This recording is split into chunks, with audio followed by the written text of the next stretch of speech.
They weren't your average family. They were the Addams family. And when the series went off the air in 1966, two of the series' young stars experienced anything but your average problems.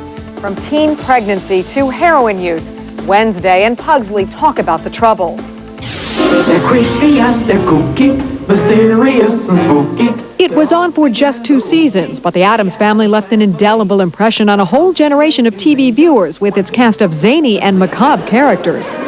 Thank you, Sing. For Lisa Loring, who played Wednesday, and Ken Weatherwax, her TV brother Pugsley, the experience, while fun, did have its downside. I was never allowed to smile as a child. She had to be morose. Wednesday's child is full of woe, etc. For 8-year-old Ken, staying pudgy was a job requirement. I wasn't allowed to ride my bicycle, no skateboards, no exercise. I got away with taking some karate classes and told the producers I was taking athletic dance. Both admit they didn't always get along. They had to put up a partition between us in the schoolroom on the set because we'd throw things at each other. He's 3 years older than I am, and we used to fight like the siblings would. I was about 8 and she was 7, 6, 7. And of course, 8-year-olds, boys don't get along with 6-year-old girls. That's all there is to it, but we've grown a lot closer since then.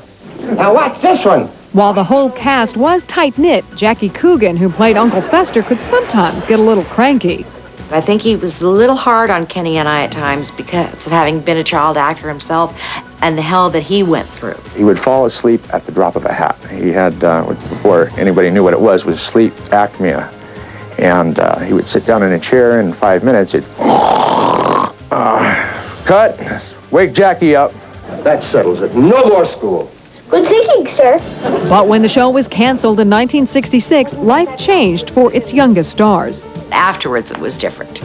Going back to public school and the teasing and the taunting, how children can be. So you were an oddball, regardless. You were either teased and made fun of or really liked because of it. So I grew up really not being able to gauge that well.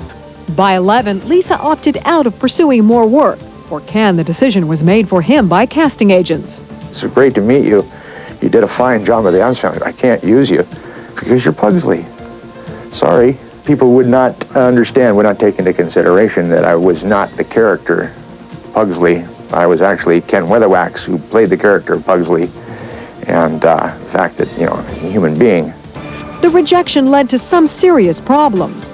I did have a lot of problems, a lot of fights, and I ended up in the Army when I was 17 because that's basically the only place I had left to go. I was 17, full of angst, very angry at the world on the idea of somebody giving me a rifle so I could go out and shoot some people. It was great. It was appealing to me at the time.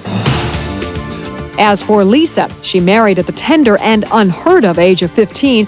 By 16 and ill-prepared, she gave birth to her first daughter, followed tragically by the death of her 34-year-old mother to chronic alcoholism. She returned to television in her late teens and wound up doing a 5-year stint on a soap opera.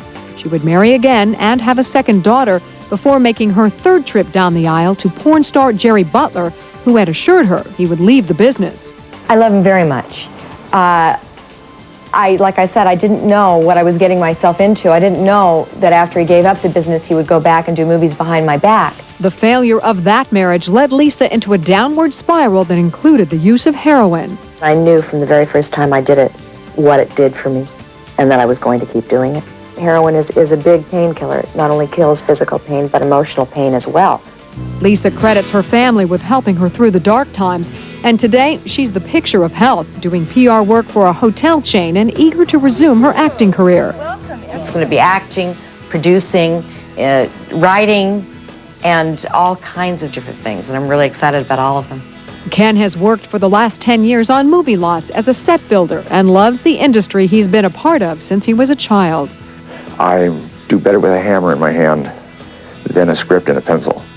As for their Addams family roots, the two have remained friends over the years and recently attended an autograph show together. I was just blown away. I made a lot of money in a very short amount of time. I met a lot of really nice people. Got to fly to New York. Great weekend. Best weekend I've had in years. It's like you're stepping back into the past. people remember you. They remember things that I don't remember because I was so young. And you're a part of their lives. It's just that simple. It's rewarding. It's very nice. The Addams Family. Both Lisa and Ken have stayed in touch with their TV dad, John Astin, over the years. Today, John and his wife are leaders of a Buddhist group in California.